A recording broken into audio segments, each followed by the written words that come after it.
오늘은 9월 마지막 주일이고 교회의 사랑 바자회가 있습니다. 주님의 몸된 교회를 사랑하는 마음으로 모든 성도님들이 많이 참여하실 줄 믿습니다. 오늘날 우리는 위기의 시대, 정말 많은 위기들 속에 살아가고 있습니다. 오늘 본문에 등장하는 다윗도 어찌 보면 인생의 최대의 위기를 맞이하고 있습니다. 다윗이 골리앗을 죽인 이후로 사울은 자신의 왕권을 위협하는 최대의 라이벌로 다윗을 정하고 어떻게 해서든지 다윗을 죽이려고 애썼습니다. 다윗은 그것을 알아차리고 도망자의 삶을 살았는데 이스라엘 땅에서 다윗은 더 이상 피할 곳이 없게 되자 블레셋에 망명을 하게 되었습니다. 근데 사무엘상 29장 1절에 보면 이게 무슨 운명의 장난인지 다윗이 망명한 블레셋과 자신의 조국 이스라엘 사이에 전쟁이 일어나는 것입니다. 세상에 이런 난처한 경고가 어디 있습니까? 도대체 다윗은 자신의 조국 이스라엘 아니면 망명한 나라 블레셋 누구의 편을 들어야 한단 말입니까? 이처럼 다윗은 이렇게 진퇴양난의 위기를 만났고 또한 그 위기가 자꾸만 더 어려운 위기를 만들어가게 되었습니다. 오늘 말씀을 통하여 왜 다윗이 이렇게 큰 위기를 만났고 또 어떻게 다윗이 그 위기를 해결해 가는지 깨닫고 우리들의 삶에 적용할 수 있는 은혜의 시간이 될 수 있기를 간절히 소망합니다. 이스라엘과 블레셋 사이에 전쟁이 벌어졌을 때 블레셋 방백은 이스라엘의 이 망명해 온 이 다윗이 전쟁에 참전할 수 있느냐 없느냐 이걸 놓고 굉장한 논쟁을 벌였습니다. 이 블레셋 방백들의 이 논쟁의 결과는 혹시나 다윗이 배신할 가능성이 있고 그를 신뢰할 수 없다는 결론을 내리고 다윗에게 전쟁에 참전할 수 없다는 것을 통보하였습니다. 참 다윗의 신세는 더 처량해졌습니다. 자신의 조국 이스라엘에서도 거절당하고 버림받고 또 망명한 나라 블레셋에서도 자신이 거절당하고 버림받은 씁쓸한 마음을 가졌을 겁니다. 그러나 이 마음을 계속 유지하기도 전에 다시 자신의 본거지 시글락에 돌아왔는데 이제 그 말씀이 오늘 1절부터 시작하죠.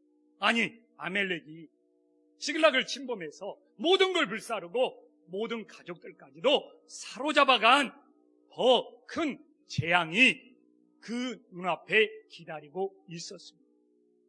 계속 다윗의 인생이 위기에 위기를 더하면서 더 벼랑 끝으로 내몰리고 있는 모습을 보여주고 있습니다. 다윗의 현실이 그의 동료들이 얼마나 그 상황이 힘들고 어려웠으면 오늘 4절에 보면 그들이 얼마나 울었는지를 우리들에게 보여주고 있습니다. 우리 4절 말씀 다 함께 한 목소리 읽겠습니다. 시작. 다윗과 그와 한 백성 울 기력이요. 저는 성경을 보면서 이렇게 심한 눈물을 흘렸다는 말씀을 찾아보기가 힘들 정도로 대성통곡하면서 그들의 위기가 얼마나 컸는가를 우리들에게 보여주고 있습니다.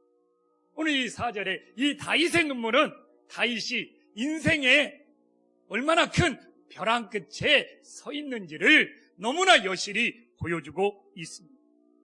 그러면 이제 이 중요한 것은 다윗이 왜 이렇게 인생의 큰 위기를 맞이했느냐 이거예요. 사실 제가 이 본문을 설교한 지가 얼마 되지 않습니다.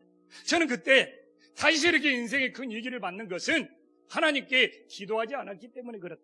하나님께 묻는 기도를 드리지 않았기 때문에 그렇다고 제가 해석을 한 적이 있습니다. 근데 사실 무슨 일이 발생했을 때 기도하지 않았다. 이건 만병통치 방법처럼 그냥 모든 상황을 정리해 버리는 거예요. 오늘도 누군가가 어려움을 만났습니다. 힘든 상황이에요. 우리는 쉽게 답변할 수 있죠. 그 사람이 하나님께 기도하지 않았기 때문에 그런 어려움을 당했어. 근데 이게 정답인 것 같은데 은근히 그 사람을 정죄하고 있는 그 뉘앙스까지 담겨져 있다는 것이죠.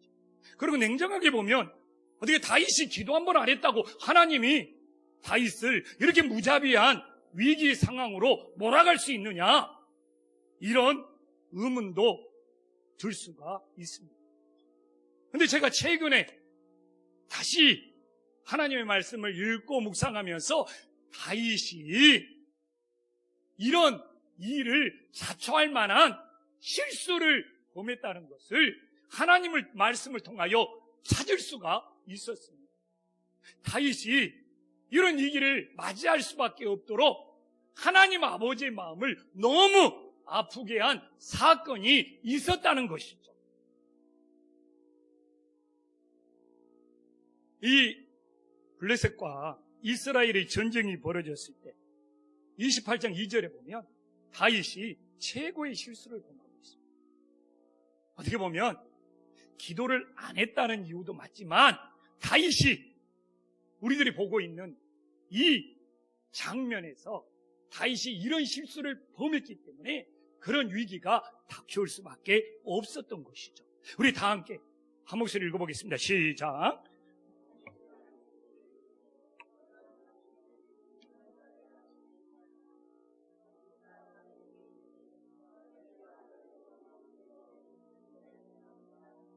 세상에 하나님께 맡겨도 시원찮을 마당에 지금 다윗이 그 블레셋 왕 아기스에게 자신의 모든 것을 맡겨버리고 있는 거예요.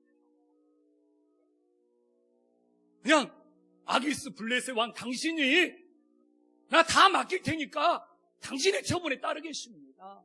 지금 다윗이 하나님을 의식하는 것이 아니라 사람을 의식하고 사람의 눈치를 보면서 사람의 비위를 맞추고 있는 거예요.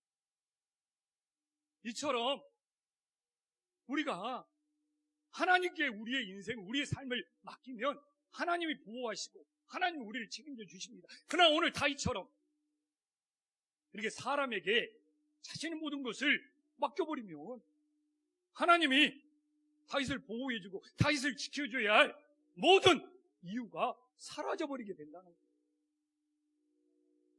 그래서 오늘도 우리는 하나님 앞에 예배드리면서 혹시 내 삶 속에서 하나님이 아닌 다른 것에게 나의 뭔가를 맡기는 것이 없는지, 이럴 경우 하나님의 돌보심을 기대할 수 없다는 걸 깨닫고 우리가 다윗과 같은 이렇게 하나님이 아닌 세상 것에, 다른 것에, 사람에게 우리의 인생을 맡기는 그 실수, 그 죄악을 우리들이 반복하지 않기를 주님의 이름으로 간절히 소망합니다.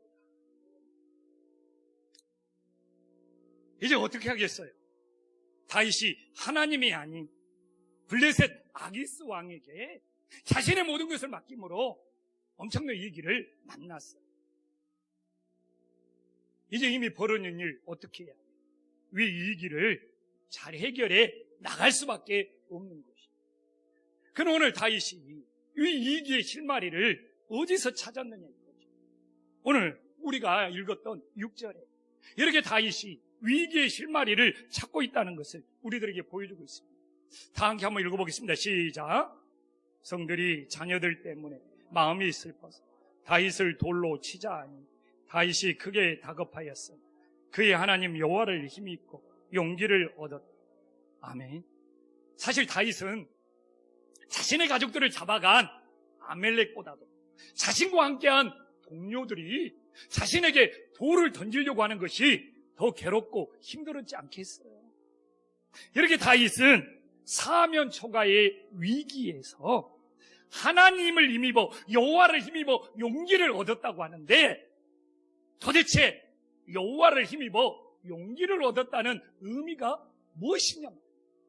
그래야지 오늘도 우리들이 여호와를 힘입어 내 신앙이 용기를 얻고 있는 신앙인지 아니면 하나님을 통해서 내가 힘을 얻는 것이 아무것도 없는 신앙인지를 분별할 수 있는 거 아닙니까? 그러면 이 여호와를 힘입어 용기를 얻었다. 그 첫 번째 의미는 무엇이겠습니까? 다윗이 인생의 위기, 인생의 절망 속에 뭡니까? 하나님을 통하여 하나님이 주시는 새 힘을 얻었다는 의미가 됨을 믿으시기를 간절히 소망합니다. 오늘 본문에서 다윗이 만난 이 인생의 위기 상황을 오늘날의 감정으로 표현하면 멘붕 상태죠. 멘붕 상태. 그러나 다윗이 멘탈이 붕괴되지 않고 하나님을 바라봄으로 새 힘을 얻고 있다는 것이죠. 근데 이게 굉장히 신앙의 중요한 진리입니다. 오늘 우리가 예배를 드리면서 하나님을 바라봅니다. 그럼 우리가 오늘 지금 예배를 드리면서 하나님을 바라보면서 세상에서 지친 일, 세상에서 힘든 일, 세상에 어려운 일이 있었는데 하나님 앞에 나와서 하나님을 바라보며 예배를 드리니까 하나님이 나에게 새 힘을 주고 하나님이 나에게 위로를 주고 하나님이 나에게 소망을 주는 것이 있으면 이게 진짜 믿음인 것이죠. 그러나 세상에서 어렵고 힘든 일이 있어서 5만 가지 인상을 쓰고 교회에 나왔는데 하나님께 예배를 드리면서도 하나님께 힘을 얻는 것이 없어요. 하나님께 위로를 받는 것이 없어요. 하나님께 소망을 얻는 것이 없어요. 이건 가짜 믿음이 되는 것이죠. 진짜 믿음은 세상에 지치고 세상에서 힘들어서 내 5만 가지 인상을 구기고 교회에 찾아왔을 때 하나님을 만나서 예배를 드리면서 하나님이 주신 위로가 있고 하나님이 주신 새 힘이 있고 하나님이 주신 소망이 있기에 우리들이 여호와를 힘입고 다시 회복되는 그 놀라운 믿음이 있을 때 이게 진짜 살아있는 믿음이 됨을 깨달으시기를 간절히 축원합니다. 옆 사람 한번 찾아보세요. 처음에 들어올 때 그 인상이 점점 밝게 펴지고 있는지 이게 중요하거든요. 내가 도대체 하나님과 무슨 관계가 있냐 이거. 아무리 힘들지라도 하나님 앞에 나와서 하나님을 만나며 그 하나님을 통하여 새 힘을 얻는 것이 있어야지 죽은 믿음이 아니라 살아있는 믿음 아니겠습니까? 그러나 오늘도 하나님 앞에 나와서 예배드리면서 하나님을 통하여 아무런 새 힘을 얻지도 못하고 여전히 구겨진 인상으로 세상을 돌아간다면 도대체 그 믿음은 어떤 믿음이 되겠느냐 이거. 그런 믿음들이 죽은 믿음이 될 수 있는 거 아닙니까? 그래서 오늘 우리는 돌아와야 됩니다. 나는 이 힘든 세상을 살면서 누구를 통하여 새 힘을 얻고 살아가는가? 세상 바라보십시오. 세상 TV 뉴스 봐보십시오. 끊임없이 우리들에게 좌절과 절망만 가져다 줄 뿐입니다. 우리들이 하나님을 바라보면서 주님이 주시는 오늘도 새 힘이 생기고 위로가 생기고 소망을 얻을 수 있는 그 살아있는 믿음들이 될 수 있기를 간절히 축원합니다. 또한 제가 최근에 이 말씀을 묵상하면서 상황이 바뀔지라도 우리의 중심은 항상 하나님을 의지해야 된다는 것을 보게 되었습니다. 오늘 지금 다윗이 동료들에게 돌을 맞을 상황이 될 정도로 다급하게 되었습니다. 떠올려 보십시오. 다윗이 젊은 시절에 사무엘상 17장 49절에 그때는 다윗이 돌멩이를 던지는 정반대의 상황이었습니다. 묘하지 않습니까? 다윗의 인생을 살다 보니까 예전에는 그래도 돌을 던지는 그 상황에 있었는데 오늘 본문을 보니까 다윗이 이제는 어떻게 됩니까? 돌멩이를 맞을 상황이 된 거예요. 이처럼 인생은 돌고 돌면서 우리의 상황은 끊임없이 변하고 달라질 수밖에 없다는 것이죠. 그러면 내 상황이 달라지고 모든 것이 바뀐다고 내 이 중심, 이 하나님을 의지하는 믿음까지 바뀌어야 되겠느냐. 그래서 오늘 말씀을 깊게 묵상하면 다윗이 돌멩이를 맞을 상황입니다. 돌멩이를 던질 상황이나 정반대의 입장이 될지라도 다윗의 중심은 오직 하나님을 의지하고 하나님을 힘입는 것이 진짜 믿음이 됨을 깨달으시기를 간절히 소망합니다. 그래서 우리가 이 시대를 살아가면서 얼마나 우리들의 주변 상황들이 변해갑니다. 그때마다 우리의 중심이 달라진다면 이것도 진짜 믿음이라고 할 수 없는 것이죠. 저도 살다 보면 세상은 너무 자주 봐. 그러다 보니까 내 입장이 이제 끊임없이 달라지고 있어요. 그럴지라도 우리의 중심, 내 상황에 따라 뒤바뀌는 것이 아니라 다윗이 골리앗에게 돌멩이를 던질 때도 그의 중심은 하나님의 이름을 의지하며 나갔다고 나와요. 오늘 본인이 돌멩이를 맞을 상황이 될지라도 오직 하나님을 힘입어 용기를 얻는 그 중심만큼은 변하지 않는 것이 진정한 믿음이 됨을 깨달으시기를 간절히 축원합니다. 그리고 또 하나, 여호와를 힘입고의 이것 속에 담긴 중요한 의미는 무엇입니까? 지금 여호와를 힘입고 다윗이 제일 먼저 한 일은 8절에 여호와께 묻자와 기도를 했다고 저도 예전에 이야기를 한 적이 있어요. 그래서 오늘 8절에 여호와께 묻자와 기도를 한 이유는 뭐냐? 사무엘상 27장 7절에 나와 있죠. 어떻게 나와 있습니까? 사무엘상 20장 7절에 보면 그 마음에 생각하는 대로 따라서 행동을 했다는 것을 보여주고 있어요. 그러니까 자기 생각에 따라 행동했던 다윗이 오늘 여호와를 힘입은 것은 무엇입니까? 하나님께 묻자와 기도로 변화되었다, 이렇게 말할 수가 있는 것이죠. 근데 이건 밖으로 드러나는 거예요. 우리가 좀 더 안으로 들어가면서 묵상할 필요가 있는 것이죠. 근데 우리는 그냥 성경은 다 알 수 있는 것 말고 그 안에 담긴 하나님의 깊은 뜻은 무엇이냐, 이걸 찾아봐야죠. 지금 다윗이 위기 상황에서 가족을 찾을 수 있는 방법은 딱 하나밖에 없습니다. 어떻게? 추격하는 것 말고 다른 방법 제시해 보십시오. 없어요. 그러면 지금 다윗이 가족을 추격하는 기도는 뭡니까? 너무 뻔한 기도, 너무 당연한 기도. 오히려 이렇게 뻔한 기도, 당연한 기도 드리면서 지체할 바에 그 시간에 좀 더 빨리 추격하는 것이 낫지 않냐? 충분히 이런 생각 가질 수 있어요. 저도 성도들에게 많이 받는 질문 중에 하나가, 목사님, 매일매일 뻔한 기도, 당연한 기도를 굳이 들어야 합니까? 참 이런 이야기 많이 들으면서 목회자로 살아가고 있습니다. 그러면 오늘 여기서 다윗이 이처럼 당연한 기도를 드리는 이유, 뻔한 기도를 드리는 이유가 뭐냐? 이 의미를 찾아야죠. 왜 그럴까요? 우리는 다윗이 왜 실수했습니까? 사람에게 맡겼을 때 다윗은 끊임없이 추락했습니다. 그래서 오늘 이 다윗의 이 기도는 기도의 내용이 무엇이냐보다도 하나님께 모든 걸 맡기고 있다는 것이 더 큰 의미가 됨을 믿으시기를 간절히 축원합니다. 그럼 우리의 뭔가 궁금한 숙제가 해결되잖아요. 목사님, 내 삶이 매일 반복되는데 그 반복되는 뻔한 기도를 하나님께 드려야 합니까? 드려야죠. 왜? 하나님께 맡긴다.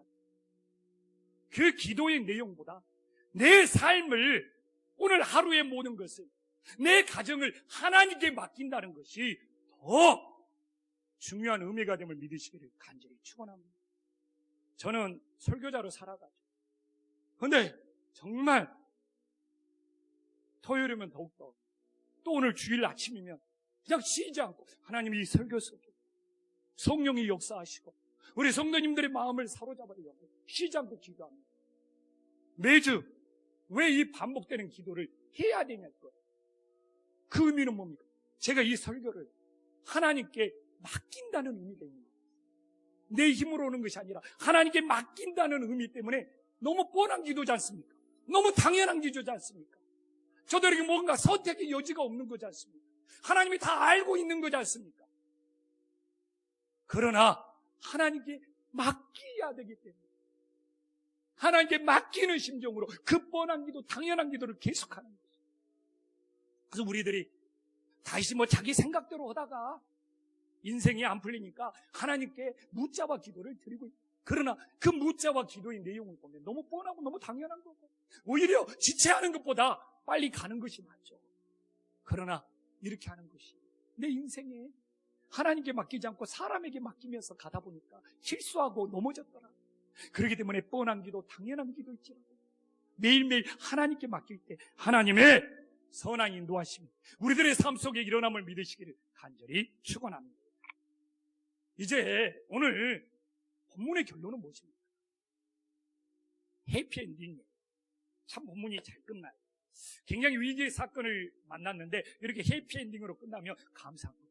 그래서 어떻게 해피엔딩으로 끝났는지 우리가 19절을 보면서 다 함께 한 목소리 읽어보겠습니다. 시작. 그들이 빼앗겼던 것은 크고 작은 것을 막론하고, 다시 읽겠습니다. 시작.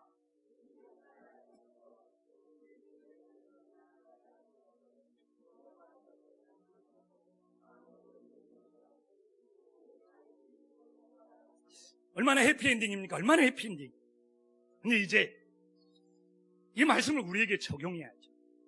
우리가 위기의 시대를 살면, 그러면 제일 중요한 것이 뭡니까? 이렇게 해피엔딩이 될 수 있는, 이 잃어버린 것들을 다시 찾을 수 있는 이유가 무엇인지를 우리들이 묵상하며 발견할 때 그것이 나의 삶으로 적용이 될 수 있는 거예요. 이렇게 위기의 상황에서, 이렇게 멘붕의 상황에서 다윗이 자주 찾을 수 있었던 이유는 무엇입니까? 이게 우리 삶의 태도에서 너무 중요해요. 뭡니까? 그 첫 번째 태도는 다윗은 이 위기의 상황 속에서 가능성을 바라보는 믿음의 눈이 있었다는 것이죠. 다윗이 위기의 상황에서 어떤 가능성이 있었습니까? 오늘 2절에 보면 가족들이 죽은 것이 아니라 어떻게 되었습니까? 사로잡혀갔다는 것이죠. 여기에 가능성이 있는 거잖아요. 그냥 울며 절망만 하고 있으면 뭐가 생깁니까? 그러나 아직 우리 가족들이 사로잡혀갔고 죽지 않았고 거기는 시체들이 없었고 아무리 절망적이고 힘든 상황 속에서도 우리는 이 믿음의 눈을 가지고 뭡니까? 가능성을 찾을 때 그 가능성이 실마리가 되고 그 가능성이 우리를 인도해가는 놀라운 은혜가 있음을 믿으시기를 간절히 축원합니다.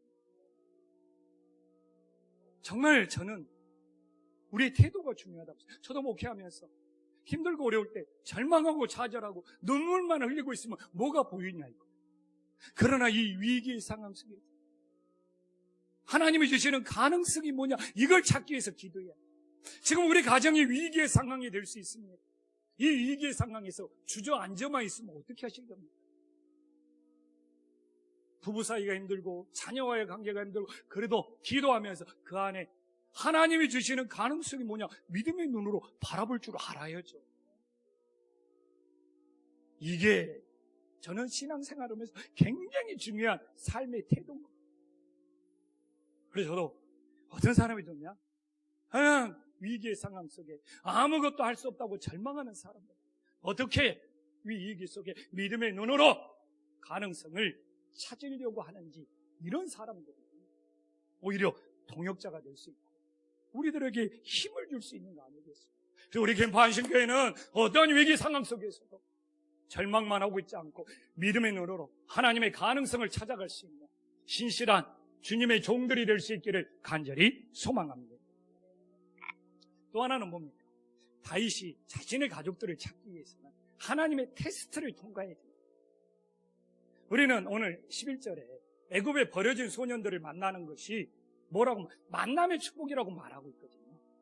근데 이 만남의 축복은 맞는 이야기지만 해피엔딩이라는 결과를 봤기 때문에 그걸 아는 거예요. 우리가 그 결과를 모르면 지금 애굽에 버려진 소년을 만나는 것이 축복인지 저주인지 아무도 알 수 없는 거예요. 우리는 성경을 끝까지 읽어서 이 애굽 소년 때문에 어디가 있는지를 찾았고, 그리고 이게 모든 것을 다시 찾은 그 해피엔딩의 결말을 알기 때문에 만남의 축복이다 쉽게 말하는 거예요. 그러나 처음에 가는 도중에 버려진 애굽 소년을 만날 때 이게 축복일지 이게 걸림돌일지 어떻게 아냐 이거예요. 그래서 우리는 먼저 하나님의 테스트를 통과해야 된다. 여기서 하나님이 다윗에게 주신 이 테스트를 통과하지 못했다면 우리는 그 결말을 어떻게 예측할 수 있느냐. 그러면 하나님이 다윗을 어떻게 테스트하고 있습니까? 하나님의 생명을 소중히 여기냐. 다윗 너 내로남불식 아니냐. 내 가족만 소중하고 하나님의 생명, 다른 생명은 버리고 신경 쓰지 않느냐. 굉장히 중요한 테스트를 하고 있는 거예요. 생각해 보십시오. 내 가족의 생명이 커. 애굽의 소년, 너 거추장스로 버리고 빨리 가버릴 수도 있는 거예요. 하나님은 테스트합니다. 너가 이 길거리에 버려진 한 생명을, 하나님의 생명을 소중하게 여기면 하나님도 너희 가족들의 생명을 소중하게 여겨주겠다. 굉장히 중요한 테스트죠. 그래서 다윗이 이 테스트를 통과했기 때문에 그 애굽 소녀는 걸림돌이 아니고 만남의 축복으로 만들어진 거예요. 우리는 결과를 알기 때문에 바로 만남의 축복으로 건너뛰는데 그 이전에 이건 하나님의 테스트랍니다. 이 한국 사회가 힘든 일이 뭡니까? 자기 자녀만 소중하고 자기 자녀만 성공해야 돼. 그러니까 수단과 방법을 가리지 않으면서 이 사회가 병들어 가는 거예요. 다 내로남불심이 되었습니다. 그러나 하나님 아버지는 다이사 이 길거리에 버려진 애굽 생명을, 그 하나의 생명을 소중히 여길 줄 알고 하나님도 너희 가족의 생명을 소중하게 여겨준다. 그러니까 이 애굽 소년이 양쪽의 연결고리가 되어서 만남의 축복으로 만들어진 것이죠.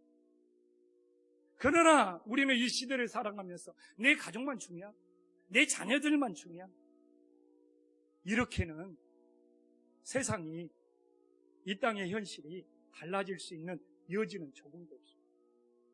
내 자녀가 소중한 만큼, 내 이웃의 자녀들도 소중하고, 내 가족이 소중한 만큼, 다른 사람의 가족도 소중하게 여기는 이 하나님의 테스트를 통과할 때 우리들이 만나는 사람마다 축복의 열매가 맺는 은혜의 역사가 있음을 믿으시기를 간절히 소망합니다. 이제 하나님 말씀 마무리할게요. 오늘 다윗은 이 사건을 통하여 인생의 최고의 믿음의 교훈을 깨닫게 됩니다. 다윗이 추격에서 다 찾으면서 전리품까지 많이 생기게 되었습니다. 근데 이 전리품을 나누는 것에 분쟁이 생겼습니다. 다윗이 600명을 데리고 갔는데 추격적으로 200명이 지쳐서 힘들어서 중간에 포기했어요. 그러니까 이 전리품을 400명만 가져야 됩니다. 아니면 중간에 피곤해서 못 추적한 600명까지 나눠야 된다. 분배에 갈등과 문제가 생깁니다. 그런데 다윗은 이 문제를 어떻게 해결하고 있습니까? 우리가 23절 말씀 다 함께 한 목소리 읽어보겠습니다. 시작. 그래서 우리를 보호하시고 우리를 치러온 그 군대를 우리 손에 넘기셨으니 그가 우리에게 주신 것을 너희가 이같이, 다윗이 이렇게 바뀌었어요. 내 가족의 생명 하나님이 보호해 주셔야 돼요. 지금 나의 모든 건 누가 주셨다고요? 하나님이 주신 은혜 아니면 살 수가 없다는, 어떻게 보면 다윗의 인생에 가장 소중한 고백을 하고 있는 거예요. 그러면 다윗이 처음부터 이런 것이 아니에요. 다윗이 블레셋에 망명할 때 봐볼까요? 사무엘상 27장 1절에 보면 그 뒷부분에 나와 있잖아요. 내가 그의 손에서 벗어나게. 자기 힘으로 하겠다는 거죠. 자기 능력으로 내 가족 지키고 자기 힘으로 내 식구들 돌보고 자기가 모든 위기를, 어려움을 헤쳐나가겠다는 그런 심정이 다윗에게 있었어요. 그러나 이 시글락 사건을 통하여 다윗은 180도로 달랐습니다. 내가 이 위기를 헤치고 내 가족을 보호하는 것이 아니라 하나님이, 오늘 23절에 보면 하나님이 보호해 주셔야 돼요. 또한 어떻게 해요? 이 모든 거 하나님이 주셨기 때문에 이걸 어떻게 해요? 나눌 수가 있어요. 나눌 수가 있는. 오늘날도 시간이 내 것이면 자기 시간 절대로 못 나눕니다. 하나님이 주신 시간이기에 기꺼이 교회를 위해서, 이웃을 위해서 나눌 수 있는. 오늘날도 이 물질 내가 힘들어서 내 거야 하는 사람, 그 물질 나누지 못합니다. 하나님이 주신 거라고 믿을 때 하나님이 필요한 곳에 사용할 수 있는 거예요. 오늘 다윗 봐보십시오. 이 전리품 모든 거 하나님이 주신 것이기 때문에 거기에 참여한 400명뿐만 아니라 증간에 피곤하여 참여하지 못한 200명도 동일하게 나눌 수 있는 은혜의 역사가 일어나게 된 것입니다. 우리는 앞으로 어떻게 보면 계속 위기의 시대에 살아갈지 모릅니다. 우리 가족 누가 보호하고 지켜주시고, 우리에게 하루로 살아갈 수 있는 이 모든 필요한 것들 누가 주십니까? 오늘 다윗처럼 우리의 생명, 우리의 시간, 우리 가족들의 보호, 하나님이 주시는 은혜라는 것을 믿었습니다. 인생에 어떤 위기가 닥쳐올지라도 그 위기를 이겨내며 하나님이 기뻐하는 삶을 살게 됨을 다시 한번 가슴에 새길 수 있기를 간절히 축원합니다. 기도하겠습니다.